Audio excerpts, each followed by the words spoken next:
This is the Constructionist Podcast, where we take ancient stories, the person of Jesus, current events and topics, and help you construct a new Christian worldview that's relevant and loving to those around you. I'm your host, Kevin Bates. I'm a semiotician and community builder, looking at the signs of the times to build a better future together.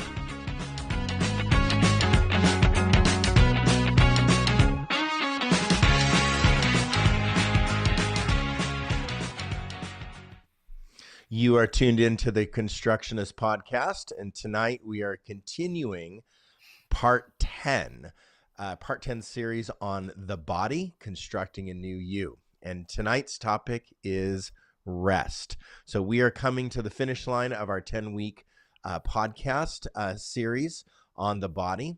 And as the Constructionists, we desire for you to be able to navigate your life with a framework of a worldview that is relevant and compassionate and loving to people.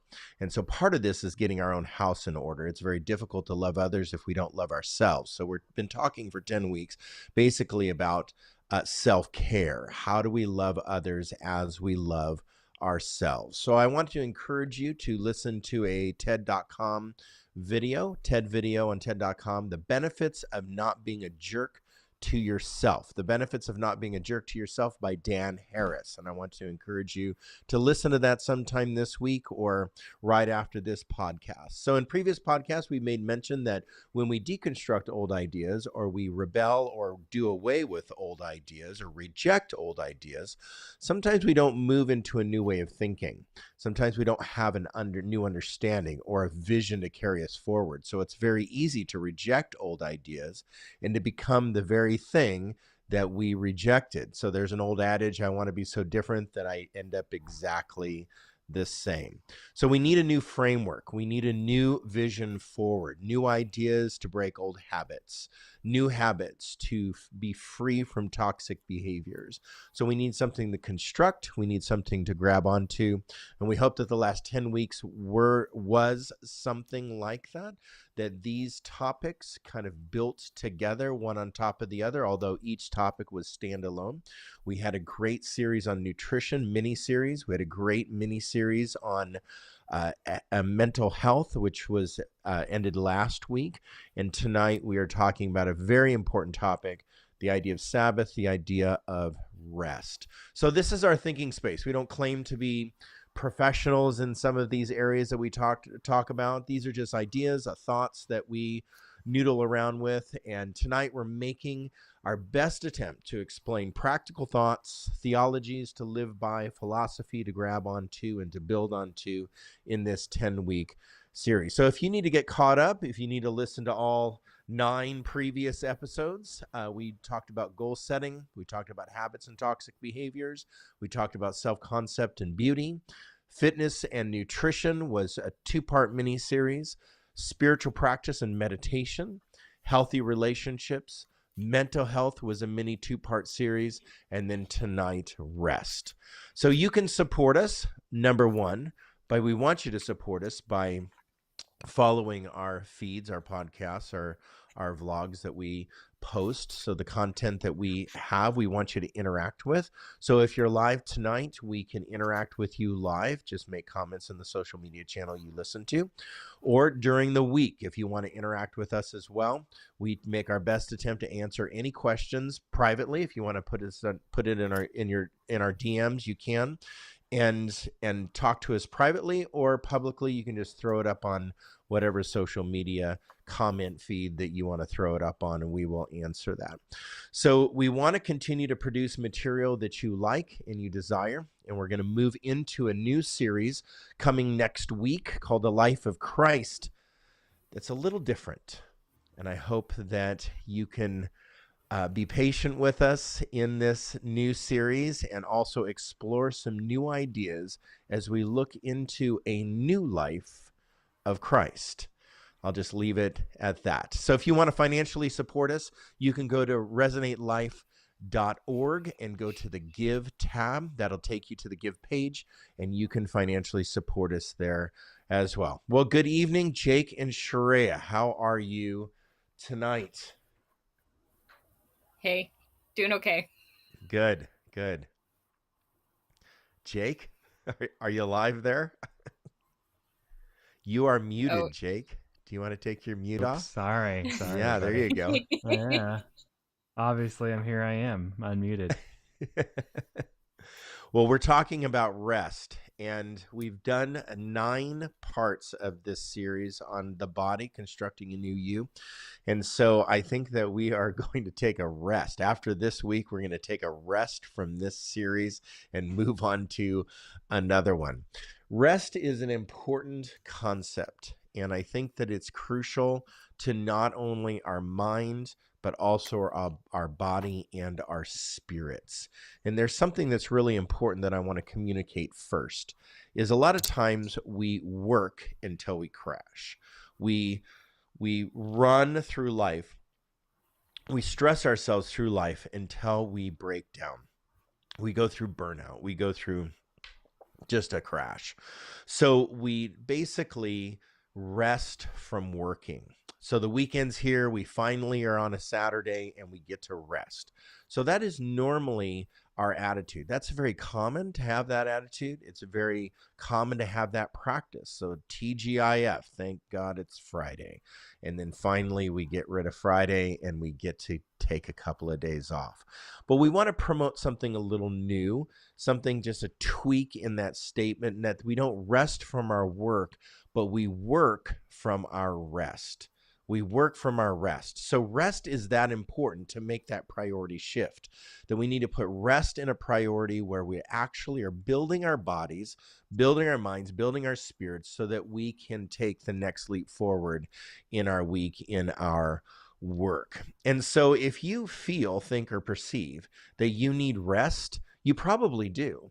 And you might say, well, I don't get any physical activity. I'm basically sedentary. I sit in front of a computer and I code all day long, or whatever your work is. It's pretty common though that we just go through our week and we're constantly fatigued. It's like we're running a marathon and we're just not getting rest through the week. So we get this weekend, we sleep in, we rest all day. We might watch some movies, play some video games. We get to the evening time, maybe a family dinner. We're playing with our kids. We put them to bed. We have a couple of drinks. We crash. And so that's our marathon weekend that we do. And then on Monday, we're still fatigued. We're still tired. We still are without rest. And that's the vast majority of people. The vast majority of people just are not getting enough rest and are in a constant fatigue, that we're in a constant stress fatigue. So I believe that rest needs to be sacred. Rest needs to be something that is a practice, that's a spiritual practice, that's a sacred practice that we can implement in our life. Now, people have confused something as well, that rest is different than sleep. And so if you're not getting sleep, that's one thing.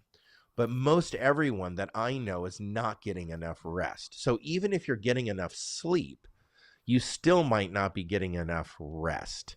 And so if you do a marathon 12-hour night and you wake up and you still are just not all with it, there's something else going on. Maybe it's eating habits, physical habits, move habits, whatever it is in your body, spiritual habits that are definitely having a toll on your life, maybe too much stress in your life, and that is where the chronic fatigue is coming from. So we want you to be fully energized.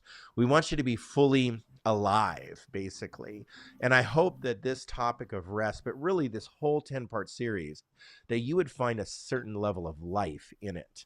So I want to first talk about 7 key areas of rest. It's not just sleep. Remember that rest is different than sleep. And so when you rest, you're resting from or resting for, rather, that's our language change. We're resting for something. And so we need physical rest, number 1. So there's 7 rests. There's 7 ideas of rest that we need to implement. So first is physical rest. And when I do some kind of activity, I need some kind of passivity. So when I am active, like I'm running during the for a workout or something, I need physical rest from working out. So I lift weights, I need rest from lifting weights. I run, I need rest. I am working and remodeling my house or remodeling my shop or remodeling something in my life. I need rest from that physical labor. So we need a passive component in order to balance the active component in our life. Otherwise, aches and pains. I'm 50, aches and pains. My back hurts. I'm tired from the physical deficits in my life. But we also need, number two, mental rest. So if you find you have a lot of mental activity in your life, whether that be a constant infiltration of information that you have to consume or you have to generate. Some people are like writers and they need rest from writing. Some people are coders or they're computer programmers. They need rest from that programming activity. So I don't know if you've ever heard, but there are some people that suffer from mental fatigue. And people definitely spend too much time recalling or activating mental information. And we can go through the racing of the mind to not only affect our mental fatigue, but also can affect our sleep. So if you're finding yourself mentally fatigued, we need to schedule breaks. We're going to talk about that more. Then spiritual rest. This is actually something that we need to do. Spiritual rest is not something that we need to take a break from our spiritual lives. We actually need to engage our spiritual lives. And that has to do with something very important. And no matter where you are at spiritually, when I say we need to engage our spiritual life, we need to have the security of knowing that we belong. So the idea of belonging and having the security of knowing that we belong is really important. So community is the central piece of spirituality, where we're connecting with other spirits, other people in our life, that our life has to have purpose. Our life has to have vision. Our life has to have spiritual community, that component in it. So we need that spiritual rest where we find belonging. But we also need emotional rest. And this has to do with if you are suffering from an emotional deficit or somebody or something is taxing you emotionally.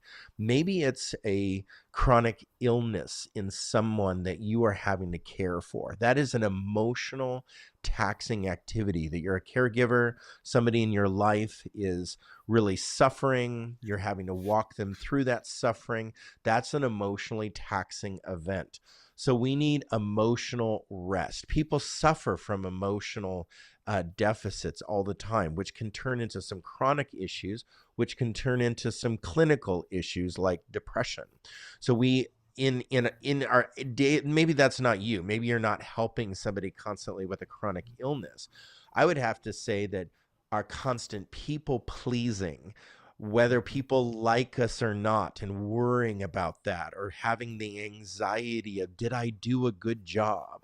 Those are emotionally taxing activities, and we need to take breaks and rest from that. But then the big one that some new reports came out this last 2 weeks ago from the Center for Disease Control that talked about mostly teens and phones. So teenagers with phones, it definitely is a leading cause of clinical depression. But I would say that the sensory that we have, so I've noticed a change in my life where the sensories that I take in have exponentially increased. So whether it be looking at my social media channels, Instagram, Facebook, or Twitter, or whatever I'm looking at, I have this constant information through the eyes. Or watching too much TV, which I don't really do, but I definitely watch screen time. So I have a lot of screen time, like video or computer screen time or phone videos I'm watching or whatever. But maybe yours is constant chronic TV.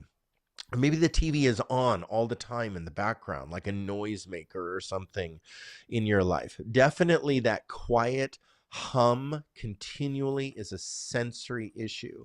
So we can have sensory fatigue.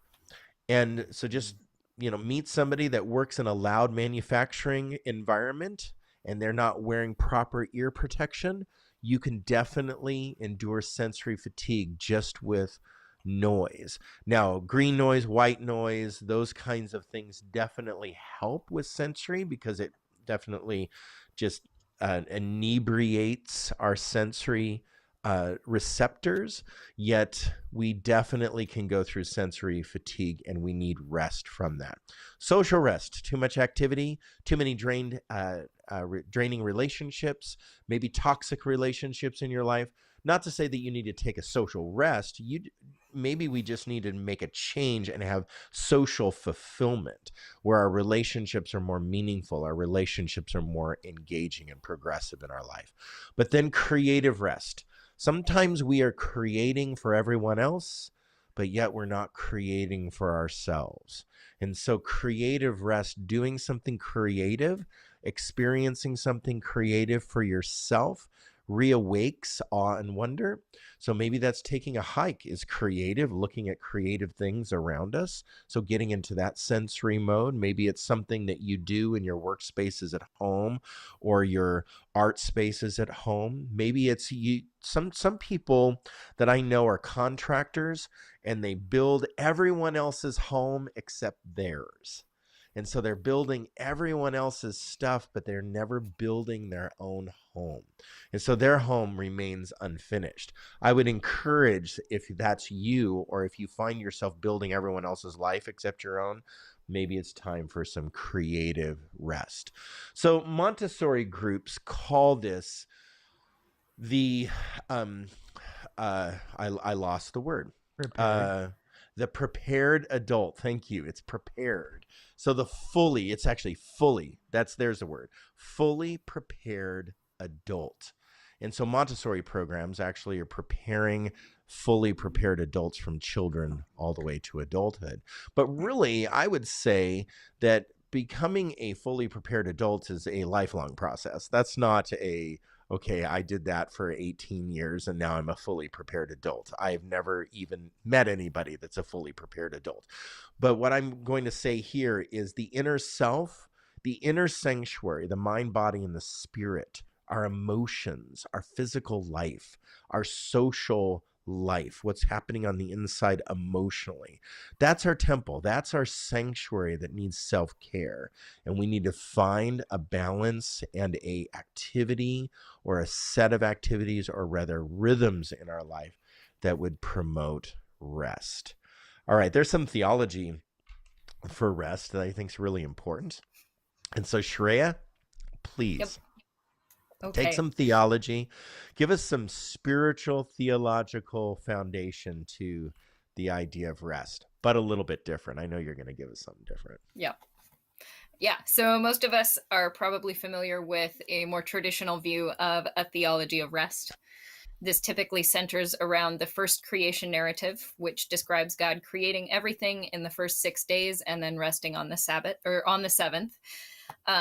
Traditional view also emphasizes the Sabbath as a day of rest based on God's decision to rest. And we typically talk about rest in relation to work, like you just did in the intro, encouraging people to work from their rest rather than to rest from their work. And I think all of this can be found in the text, and I do think it's an important part of self-care. But since it's probably more familiar to most of us, I want to spend a little bit more time with the social, economic, and political implications of the Sabbath. So we've talked briefly about the year of Jubilee as a part of Sabbath practice. And this is a practice where every 50 years, debts are forgiven and land returned to its original owners. So Jubilee disrupts the poverty cycle, especially across generations. And it's easier with this practice to see the social, political, and economic aspects of the Jubilee year. I think the Sabbath day of rest is equally subversive in these spheres, but it's not what we tend to focus on in most church communities. Kevin, you're muted. What are you saying? Sorry. I had some background noise that I wanted to mute. So I just want to interrupt you. So Jesus comes along and says, the disciples say, teach us to pray. And he says, forgive us our debts as we forgive those who have debts against us. So it's obvious that Jesus is right at the heart of this year message of the year of Jubilee, that the that the leaders were afraid that Jesus was ushering in the year of Jubilee. I think so. Yeah. Yeah, definitely. Yeah. Okay. Continue on. I just wanted to make that small point. Yeah, thanks. The first aspect of Sabbath is resting from production. So here in the US, it wasn't until 1937 when the Fair Labor Standards Act passed, giving us the 40-hour work week and along with that, a federal minimum wage. The Fair Labor Standards Act passed in large part because of decades of activism by the labor movement and unions. So we have those people to thank for our weekends. Until this point in US history, many workers were not given a day of rest, and it's worth noting today that many still aren't despite this legislation. Yeah. So from the pulpit, we can encourage people to take a Sabbath rest, but we also have to recognize the political and economic barriers that may prevent them from doing so. Mm. If your workers work more, it's generally better for business, depending on what you're paying them. So allowing people to rest is often not considered what's best for business. Choosing to take a day of rest from production has economic and political implications. It's taking time to disengage and be human rather than part of an economic machine. And we've seen this with strikes. For example, the recent rail workers strike. When lots of people disengage from work together, they carry a lot of political and economic power. Resting from production, even for a day, is a way of owning one's own power and reconnecting with self. So to go back to the biblical text, the Sabbath practice is introduced with the reminder, you were once slaves in Egypt. Slaves don't get days off. They aren't given economic and political power. But when God formed the ancient nation of Israel, God did not want their society to be pyramid-shaped like Egypt's, with a few in power on top and the masses in poverty on the bottom. So a weekly Sabbath rest is meant to subvert this pyramid-shaped society. Another aspect of Sabbath is resting from consumption. So this is the other side of the coin from production. And an easy example is to think about going to the grocery store on Christmas Day. Maybe you have time off for Christmas Day, and maybe it gets to be sort of like a Sabbath for you. You're not working at a job that day. But let's say you're cooking Christmas dinner and you realize you're missing a crucial ingredient. So you head to the grocery store to pick it up. And maybe you try to be pleasant in the checkout line and remark to the cashier that it's too bad they have to work on Christmas. Come on, I did that on December 25th this last year. Don't rip on me now. I had to. I'm sorry. But it's your choice, Kevin, and everyone Okay. else who forgot Exactly. something that they needed that Mhm. created the need for that cashier to be there on Christmas Day. And that's why Safeway is open. Yep. Mm-hmm. So resting from consumption involves going without or planning ahead. And it means that others have an opportunity to rest too. We rest so that others can rest. I think implicit in the reminder, you were once slaves in Egypt, is the imperative to not allow others to be slaves either. Sabbath means rest for yourself and rest for the community. And so the third aspect of Sabbath is that community. Earlier, I mentioned some of the barriers that others may have to rest. If someone needs to work several jobs to pay their bills, it's riskier for them to have regular days of rest. This, I think, is where the church has the most opportunity to grow. What if that person was able to take regular time off because they knew that their community would help provide for their needs? I think about the Israelite tribe, the Levites. They weren't given land because their role was facilitating worship. And so their livelihood came from the offerings brought by the community. So how might we be able to support those in our community who are not able to rest from production or consumption? Maybe we bring them a meal or invite them to dinner. Maybe we watch their kids. Maybe we fix their car. Maybe we give them money. This kind of community support means being more involved in other people's lives than many of us currently are. A crucial part of community care is trust. If we're able to trust that our community will take care of our needs, then we're able to rest. So I want to close my section with some words from the NAP bishop, Tricia Hersey. She wrote a book called Rest is Resistance that I haven't picked up yet, but I would really like to, and I would still really recommend it. And she's a great follow on Instagram at the NAP Ministry. She says, "From the time you were born, Every system in this culture has been telling you that you are not worthy as a human being unless you labor and produce and do. You had no choice in this matter. This deserves your grief and your rest. So may we be a community that deems everyone worthy by virtue of their humanity and that demonstrates that worthiness by providing for each other's needs. It's nice. Thank you. That is excellent. So, being a business owner myself, I have not met one business owner that really says, I mean, they might joke around about making money, and the most satisfying thing about their job is making money. I've heard that pretty much sarcastically, snidely said exclusively. Mm-hmm. I've heard this Living the one dream. that, yeah, living the dream. I have heard that one of the most satisfying things in owning your own business is creating your product. So it, like, if you're creative in your product, I have heard that, like a couple of microbreweries that I know, they're beer makers and they just love making beer. That's what they do. Yeah. They just love the craft of making beer. Wineries are kind of the same way. They just love the craft of making wine. They're just really into it. Most every business owner, though, that I know, somewhere on their favorite list of why they own the business is they love to create jobs.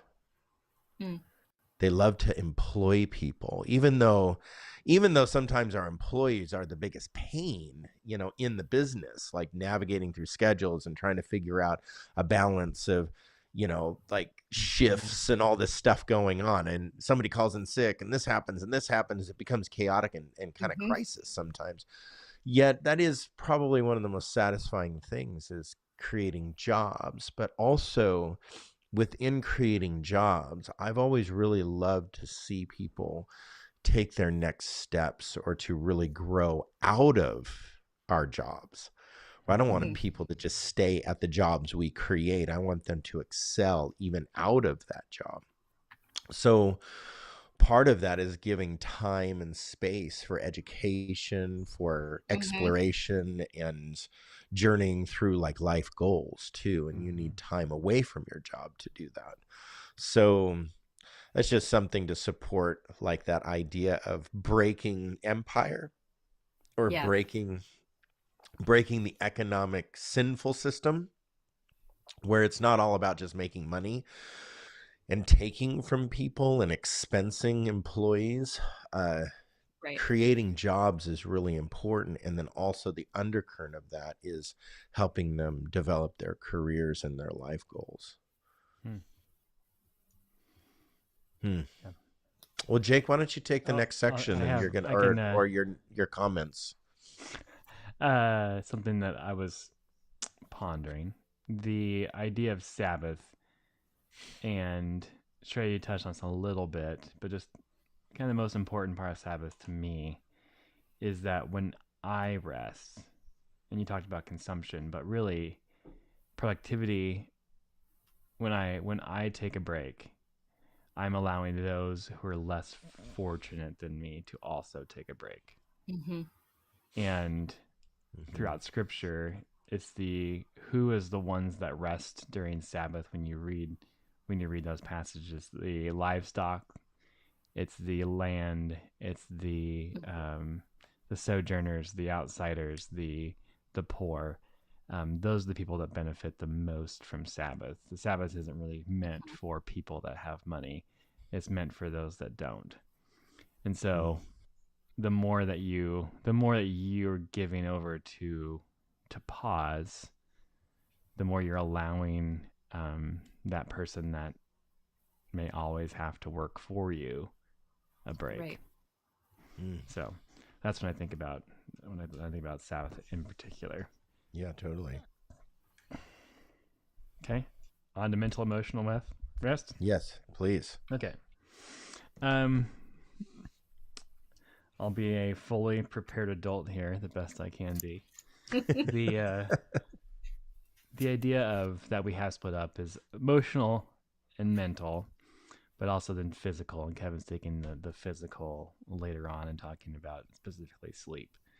But I want to take mental, emotional, because I look at our society and the amount of what's called burnout that is around, the more that we have to really consider what's making us burn out, what's causing us to spin out, to get too overwhelmed, the anxiety, the overstretched of self, feeling thin, feeling alone, feeling taken from, are all symptoms of really this emotional and mental burnout, not being restful in it. I think of the idea of integrity, not a moral, ethical integrity, but think about just where integrity comes from.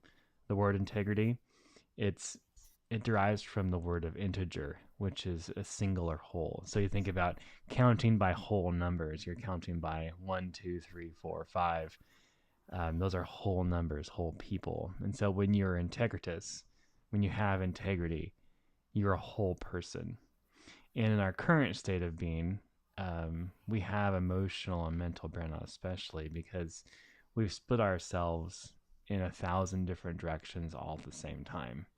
And so we have mass distractions, and especially with the increase of technology and the connectivity that we have around us at all times. And all of us right now are on devices, multiple probably, as we're all looking at our phones as well, trying to figure out what we're going to say next. And the idea is that book, nice. The idea is that we have distractions around us all the time. So all the time our minds are moving. All the time our minds are not fully present where we're at in our bodies at the moment. And so part of emotional and mental rest is realizing that, as Brené Brown says, we wear our busyness as a status symbol. So our busyness are our lives that are just chaotic. And how are you doing? I'm pretty busy, or been busy. Like when you think about how many times you've said that in your day, even today, I many times say that, we wear that as we are actually producing, we're growing, we're moving, we're progressing. It's a good thing for our culture that we are engaged in that hustle culture so much, because hustlers are the ones that make the world go around, but really they just burn themselves out. So I think of two things really that can affect and grow in our emotional and mental rest. And the first thing is a centering or groundedness. And so to move away from distraction, but to center ourselves in the moment. There's a concept of give a actual 10 minutes of non-distracted, like work or time or reading or planning, and really see what happens in your life. But some ideas and ways that we can become more centered and grounded is like gardening or going on a hike, getting in touch with nature again. Kevin talked to this a little bit ago, that when we live very techno lives, concrete lives, and so hardly ever do our feet touch dirt. And so reconnecting to that dirt, go out and touch it with your hands and garden, walking around, just being in the sunlight, being outside in the air, movement, especially exercise, can make you more centered and grounded. Do cathartic things that you don't have to think about much, but you enjoy doing, like mowing the lawn, doing dishes. What are more cathartic things? Washing your car. What are other cathartic things? Anybody? Earlier, I was thinking of yoga. Yoga, yeah, it can be a cathartic thing. Cathartic, yeah. I have to think too hard with yoga. I would say cleaning our shop, Cleaning like straightening things out Yeah, in the shop. organizing. Right. Yeah, it's cathartic. But then it's also like have a hobby and do your hobby. And this can give you emotional and mental rest. However, it is often our practice to turn our hobby into work, if not business. And so make sure that your hobby does not turn into your work or business. Mm. Another idea of centering and grounding is just to breathe, to focus on your breath and to take deep breaths, and to really think of the lungs that are expanding inside of you as you move throughout your day. And also notice what's happening in and around you. We are so distracted and so outside that we lose sight of what's happening right in front of us, next to us. We may know, we may see it, but really notice it and seek to understand what's happening. It's a different level of awareness that we are not having. So with centered and groundedness, then there's the concept of mindfulness, especially mindfulness meditation. There's apps for it, like Headspace or Calm or Asana or Asana. That's right. That's not true. What's the one? Yeah. Let me look it up. The one that Stacy recommended. Yeah, I was trying to say that one, but Asana is the productivity app that's put out by Meta. Insight Timer. Insight Timer, yes. So there's a bunch of different apps that can walk you through mindfulness. And really mindfulness, all it's doing is settling you down, putting your feet on the floor, breathing, noticing what's happening inside of you.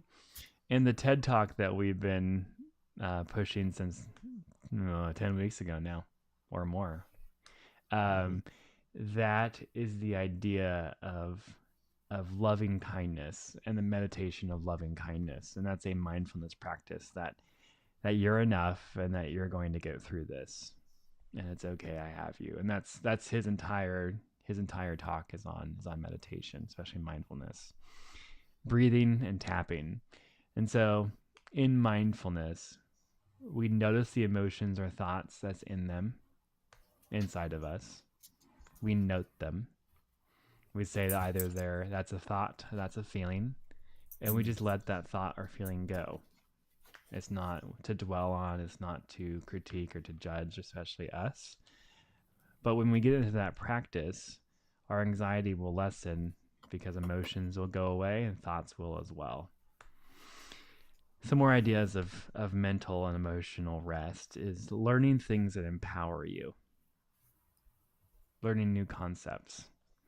I think when we stop learning, that's when we get into mental and emotional rest as well. That we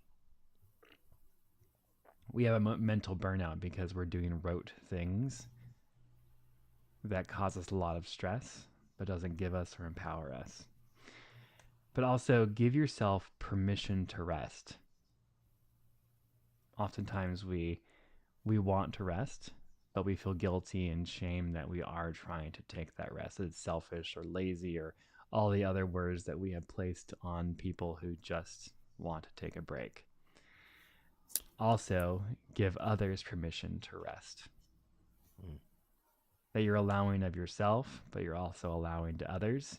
And really, the more that you're allowing to yourself, the more you'll be allowing to others. And that really it's yourself that you're going to have the hardest time giving permission to rest. At least in my case, I feel that's true.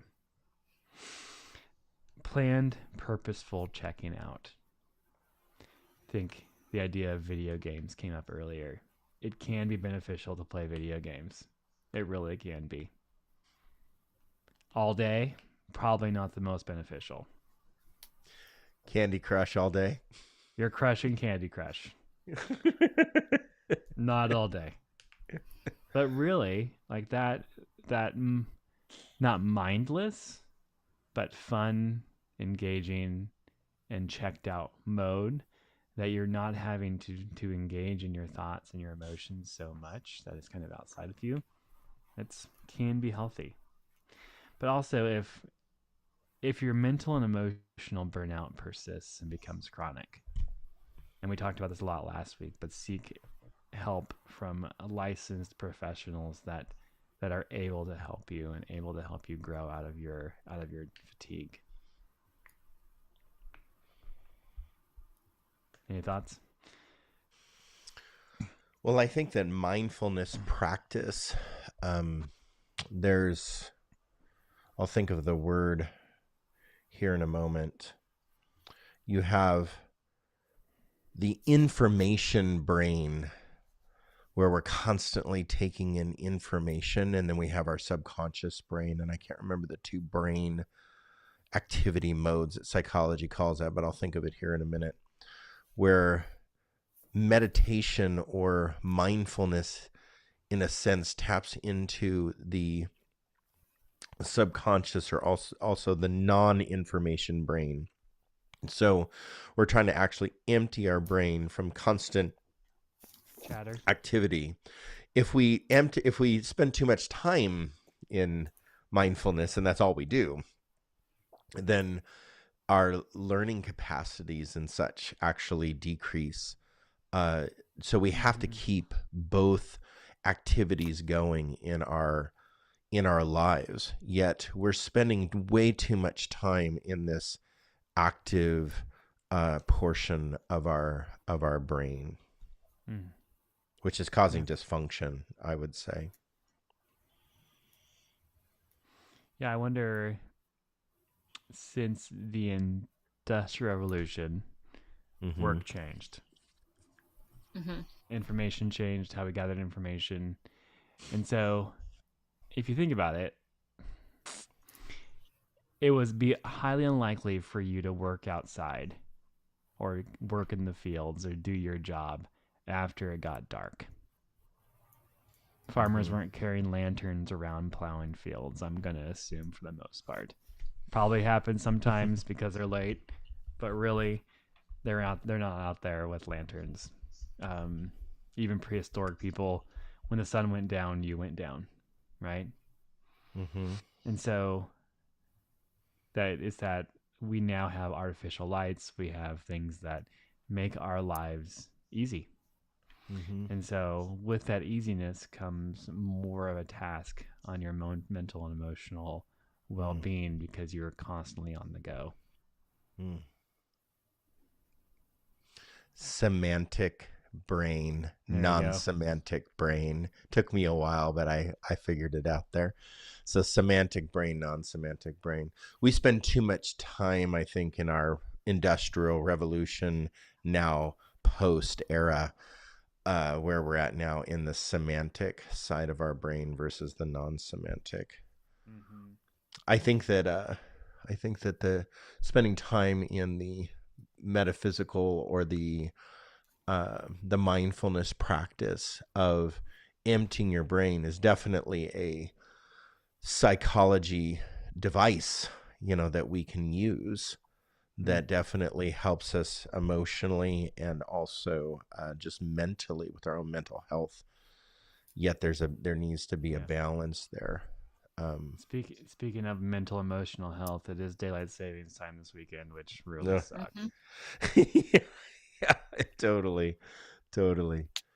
Well, thank you, Jake, for that, and I appreciate a lot of what we're talking about tonight, and just the practicality of rest has a lot to do with what's called our circadian rhythm. And the circadian rhythm is basically your physical, mental, emotional behaviors through a 24-hour period of time. And we can have an imbalanced circadian rhythm and get our circadian rhythm out of whack, basically, if I can say that word and make it intelligent. So how we get out of whack in our circadian rhythm is, light, the sun comes up and the sun goes down. That's pretty much a day of light and then a night of darkness. It's very difficult, and I know that people work at night, people work a swing shift as well, and that is and there's nobody that I know that works the swing shift that says that's an easy shift. That's a hard shift, because it's not the I guess the sun comes up and the sun goes down, and it's not that agrarian lifestyle anymore of field work like Jake was talking about. Or if you're working the night shift, it becomes very difficult to go back and forth between those. And you might get used to it, but your body is having metabolic changes in and physiological changes in that activity of going back and forth between night shift and day shift. So our circadian rhythms, just by the nature of our work and by the nature of our activity and our behavior, definitely can take on a different form of just different than sun comes up and sun goes down. But there are some things that we can do no matter what our schedules are, even if you are banker's hours 9 to 5 or 8 to 4 type of hours. There is a great possibility that if you are even an 8 to 4 shift of work, that your nighttime routines and so therefore your circadian rhythm is completely off, and you're living a very unhealthy lifestyle of work and rest. Even if you're not working a swing shift, or even if you're not working at night, you can have a really poor rhythm of the 24-hour day. So sleep is really important. I'm just going to spend a few seconds on sleep, because sleep is important, but sleep and rest are different. Yet sleep is important for rest and activity both. So let's talk about that first, because most everybody in the United States, it is statistically known that the people especially in the United States or in the Western world, do not get proper sleep. They do not have good sleep hygiene. And they know that just from brain activity tests and such, and also the amount of sleep apnea that is recorded in the United States, that we know that just because of many times it could be a brain activity, but it also could be a weight issue, that since we struggle with our weight in the United States so much in obesity, that sleep apnea definitely can be a consequence, not necessarily, but it can be exasperated with weight. And so those things are our health, and also our daily activity can also be connected to how much good sleep we get. So when you fall asleep, or when you enter into your sleep, sleep hygiene is the environment that you are creating to get good sleep. And so one of the problems that we have is our television programming. We're watching movies, we're downloading things off the internet, we're looking at our phones, and all that light sensory activity actually is proven to affect our sleep. So good sleep hygiene, you can look up these things like Dr. Andrew Huberman. You can look at his podcast. You can look at some biohackers that are out there that talk about sleep hygiene as well. But when you go to sleep, and when you're getting to the moment of going to sleep, like the hour before or the 2 hours before, the recommendation is to put your phone down, to turn off the TVs, to turn off the lights, to dim the lights. All of that is definitely proven to help your sleep cycles. And a couple of other things in sleep hygiene could be to do some meditation practices, some mindful practices before bed. It's not good to exercise late at night, right before bed. So your hormones and just your cortisol release and stuff, when you go to a gym that's open 24 hours and you're lifting weights at 11 o'clock at night, and then you try to go to sleep by midnight, that is not necessarily gonna produce a good night's sleep. Eating too much fat at night. So when we're just pounding that ice cream or shoving that burger and fries and washing it down with a shake, not eating too much at night as well, like a big meal right before bed, or the midnight snack, the peanut butter and jelly sandwich with the bowl of cereal, and just the chronic snacking that some of us have at night is not going to produce good sleep. So sleep hygiene has to do with what we eat, what we're doing with light, what we're doing with rest and meditation. and right before bed, what kind of like stimulus right before bed do we have? Do we get in a fight with our spouse, our partner right before bed? Those types of things are not going to produce a good sleep. Some of the biohackers that I've read over the years, saunaing at night is good for our sleep. So when we have heat that is on the outside of our body, the core temperature cools in our body. We're trying to cool our body because of hot steam or hot sauna is on the outside. So sauna, that in the Finnish countries and in those parts of the world, saunaing at night is a practice because it helps us to go to sleep. Cold showers at night are not a good idea. Hot showers at night are a good idea. Cold showers in the morning, hot showers at night, so that our core temperature actually goes down. So when we go to bed, we go through sleep cycles, and there's basically 3 stages: stage 1, 2, 3. In a sleep cycle, number 1, you're just trying to get to sleep, into a deeper sleep, usually a light form of sleep. And then in stage 2, that's when we enter into more of our deeper sleep. Stage 3 is our REM sleep. That's where we enter into. So the last half of our sleep is for deeper sleep or REM sleep. Excuse me. Sorry.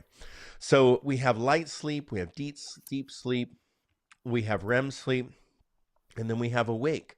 So sometimes we wake up. It's very difficult to wake up in the second half of sleep versus the first half of sleep.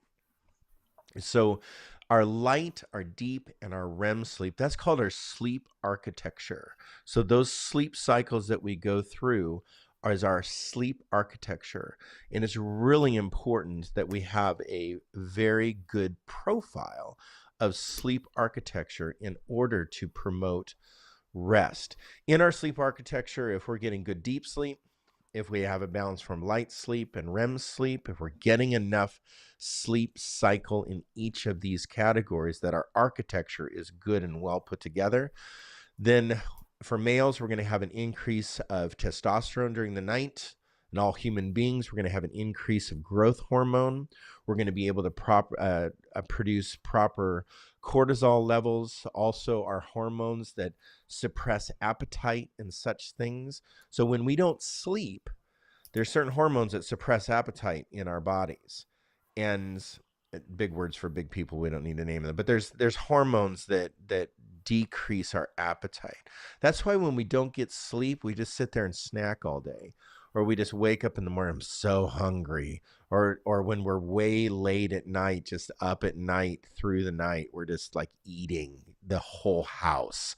So the hormones that suppress our appetite are actually produced at night, along with males, testosterone, and females, but predominantly males.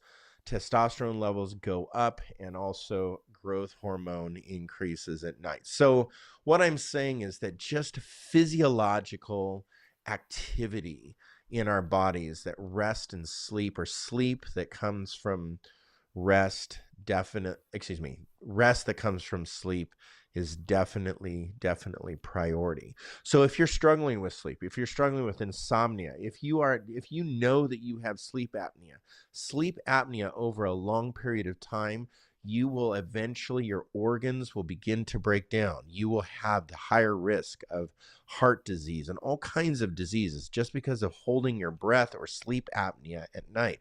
Go get a device. Go get a CPAP machine. Get a sleep study done, because it's very important.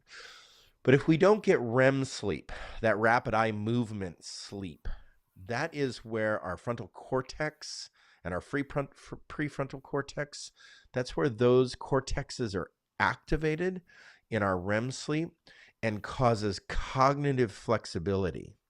So if you are finding that you're not thinking, or you're not remembering, or you're just unable to process information, or you're like, gosh, I can't remember anything, or I'm forgetting so many things, it's probably because of REM sleep, where our cognitive flexibility is actually static, and we're not able to access different memory capacities in our brain. Our creativity goes down. So blocks of creativity is from the lack of REM sleep. So that's a little idea of sleep and how important it is. Sleep is important for rest, and rest is important for sleep. I just want to make a note here that our world that we live in, we don't get enough rest. And I know I'm going to talk about physical rest from exercise activity here to start. Usually we're not, and statistically we're not physically active enough. We're actually sedentary people statistically. There's some states that are more physically healthier than others. Canada is more physically healthier than the United States. If you go to some Canadian cities, the whole city is active, very active. But it doesn't matter how bad the weather is or good the weather is. Some of the best weathered states have the worst health records and the least amount of activity. So it has nothing to do with weather. It has really nothing to do with how sunny or rainy it is. But I just want to make a special note that if we're not getting a consistent rest throughout our day into the night for sleep, we are setting ourselves up for metabolic disease. And metabolic disease starts with a lack of rest and not being able to find rest from mostly stress. And so when I think about metabolic disease, there's categories of disease that I'm going to read for you here, that if you suffer from 3 of these categories of disease, then that means that you are in a category of having metabolic disease. So number 1 is a large waistline. If you are heavy, if you are, let's just name it and claim it. If you're fat, obese, heavy, if you have a large waistline, let's say you have an apple-shaped body because of fat. That is setting yourself up for, like, that's the fat around the stomach. That's the omentum fat. Males get a large belly, so their omentum fat is large in the front. That's a bigger risk factor for heart disease. If your blood pressure is high, so that means like above, like the 130/90 category, right? So if you're finding that your blood pressure is like stage 2 or stage 1, where you're finding that you're reading your blood pressure on a regular basis, but it's regularly high, and your salt intake is up, and your water retention is up, and all of that, if you have high blood pressure, that is going to eventually have a toll on your body. Blood sugar levels. If you have high blood sugar levels, you're becoming insulin resistant in your body. If you're just eating basically junk food and sugar and just feeding yourself fuel through simple sugars and sugar carbs and things like that, then definitely you're raising your risk of not only blood clots, you're raising your risk of diabetes type 2, you're raising your risk of all of these diseases that can be caused by high blood sugar levels. High blood triglycerides, that's your blood fat. So that's a fat found basically flowing around in your blood. So the old funny saying, I cut my leg and gravy poured out, right? So the blood fat is your triglycerides. And if you have a high triglyceride level, and I think mine was recently like in the low 90s. And so if that's really good triglycerides, it's not high triglycerides at all. But if you're finding that your triglycerides are 200, 300, it's time to make some changes. That triglycerides can raise your LDL levels, so that's your cholesterol levels. But metabolic disease, if you have a low HDL, which is your good cholesterol, that good cholesterol, that blood cholesterol level, the good cholesterol too low, that's a sign of metabolic disease. If you have 3 of those categories going on in your life, you are in that framework of metabolic disease. And number 1, I want to encourage us to find rest from stress. We need to find rest from stress. And how do we do that? Through mindfulness activity, like Jake was talking about, having a proper framework, like Sheree was talking about, of proper attitude towards Sabbath and proper attitude towards producing, which causes stress, and also sleep, looking at our sleep. How are we going to get proper sleep? Well, let's say you are an exercise person and you go out for runs and you lift weights and you are very active in your life. If you are not getting rest from that activity and allowing your body to heal, you're just in basic chronic breakdown mode. That is not healthy for you as well. We need to find ways where we can find rest. And so when you exercise, your body actually is going through physiological changes. You're going through physiological metamorphosis in your body. And the first thing that happens, whether it be stress or whether it be a physical activity, that's called an allostatic load. So there's an allostatic challenge in your life where pressure is put on your life. That could be a run. That could be lifting weights, or that could be stress from work. So you go through an allostatic load, and through that over a long period of time, let's say 12 weeks, right? So you're in a training cycle, and that allostatic load for 12 weeks, your genotype, which is how, it's your DNA, and there's nothing you can do for your DNA right now. So your DNA is your DNA. But your phenotype is how you look because of your DNA. And so if you are in a training mode, it's the expression, the phenotype is the expression of the genotype. So when you go through an allostatic load, 12-week training cycle and training exercise, that 12-week cycle, you can change your phenotype.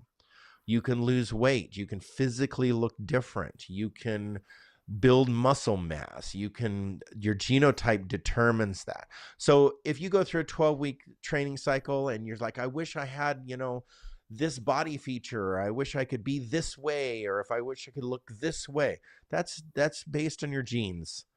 And sometimes people have these wonderful genes that produce six-pack abs and biceps, and for males, and this certain look for females or whatever. And you say, I wish I'd stop looking at the magazines and stop looking at TV and be comfortable in your own skin. I want to encourage you in that. There's only so much you can do for your phenotype because of your genotype. So look at your parents, if you know who your parents are, and say, well, is that preview of coming attractions? It doesn't have to be.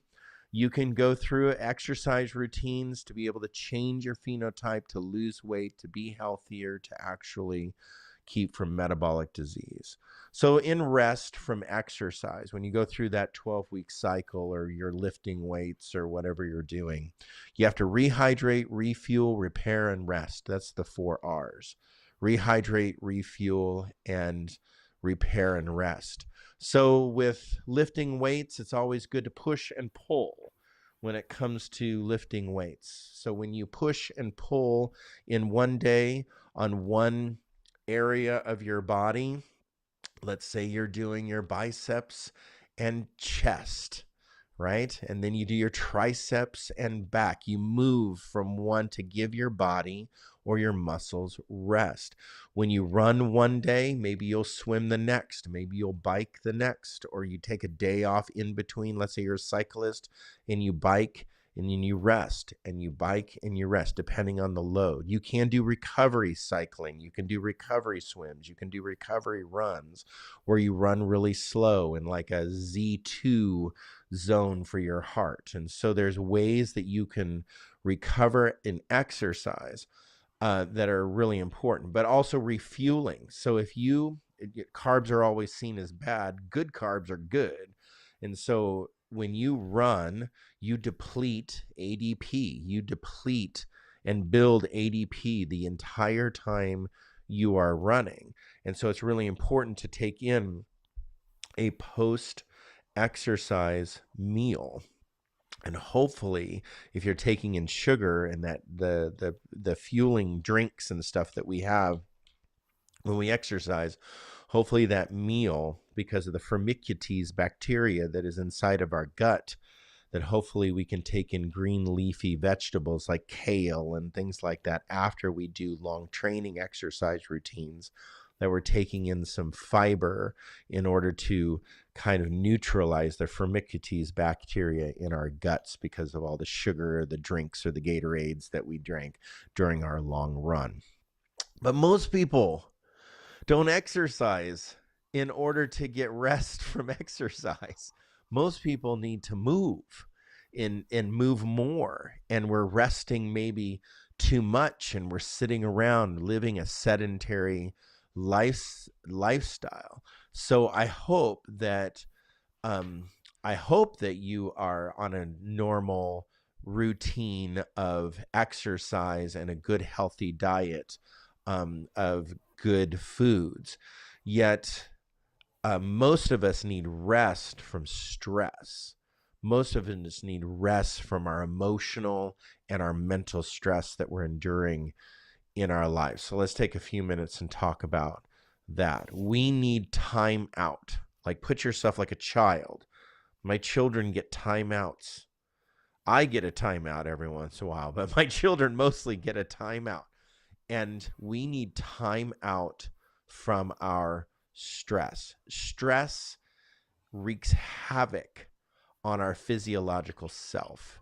The constant cortisol release, the stress hormone that's released, not from exercise, because we do release cortisol during exercise, but I'm talking about just like freaking out over what's going to happen next.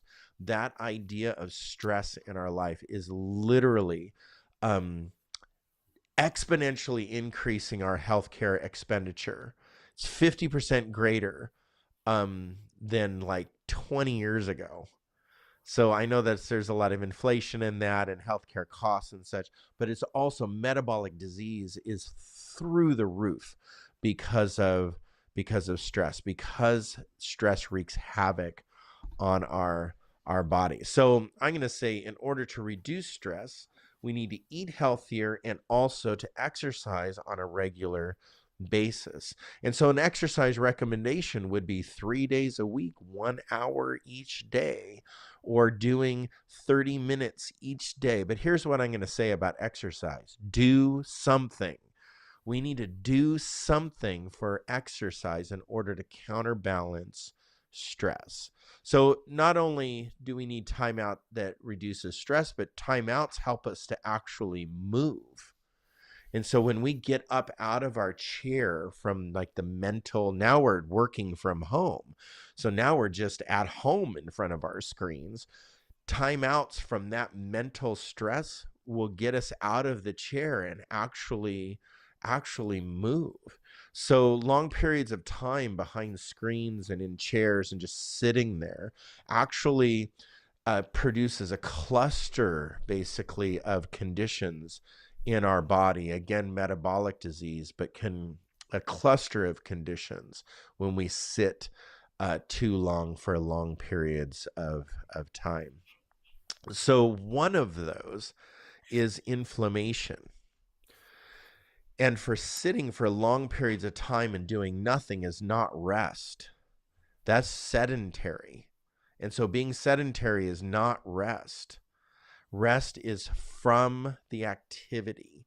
You're taking a break from the activity. So you might need to get on a treadmill, or you might need to move to another location in your home just to move. But that out of control sedentary lifestyle that we have produces a large amount of inflammation, mostly because of our diets, where we just are sitting there snacking. We're sitting there just elevating our glucose levels in our blood just by what we're eating because we're bored, or we're just not active enough to burn the calories that we are actually ingesting. But getting up and moving or reducing stress or actually taking a break and resting from mental, emotional, physical, spiritual, creative, all the 7 rests that I gave, it actually boosts your immunity system. That one of the reasons why we're such a sick society is because not just in, you know, we're a sick society, but it's like ill society. Like our immunity systems are in the tank. So again, sedentary lifestyle is not rest.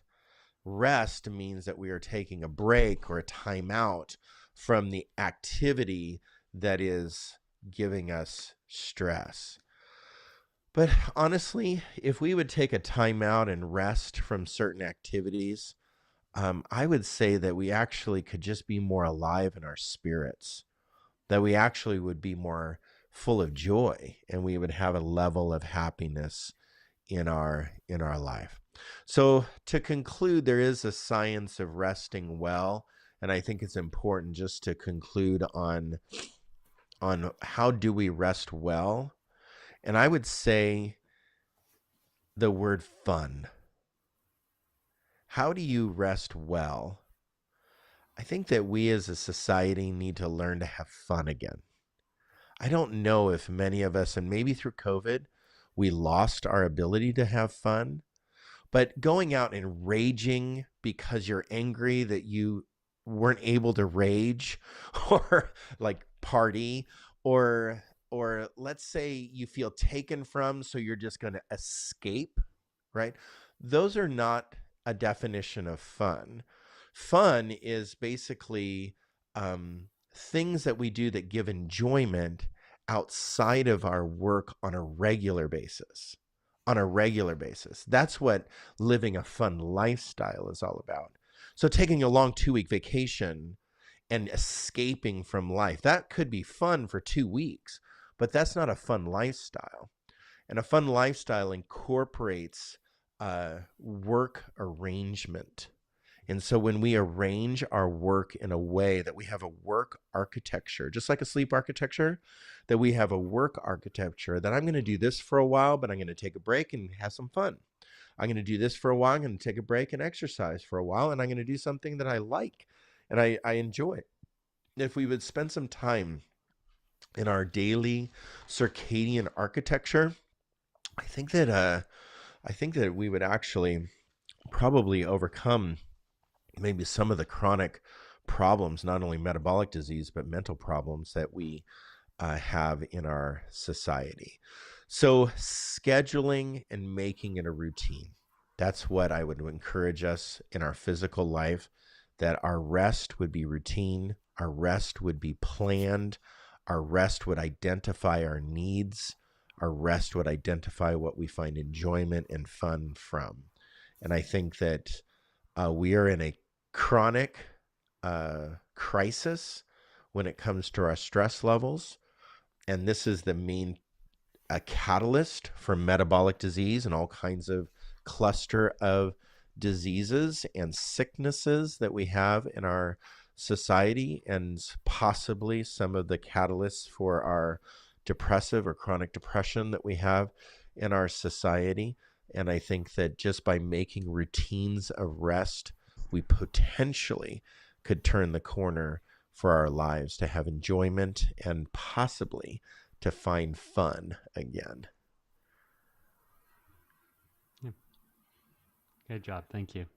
Any thoughts on that? I think you did great. All right. Well, thanks both of you for your thoughts and all the information that we gave. I just want to send out, we're not experts in this and we're not professionals in this. We're just 3 people just having some fun, having a conversation. So if you want to engage with us on your social media channels, you can in the comments. You can leave comments and we want you to. Did we have any comments tonight? Some in the back office, but we took care of them. Okay, we took care of those back office questions. All right. Well, with that, I hope that we can find rest sometime this week. And that concludes our 10-week series on the body, constructing the new you. Next week, we start the life of a new Christ. The life of a new Christ. And I hope that you join us with that series starting next week. So with that, good night, everybody. Thanks for joining us.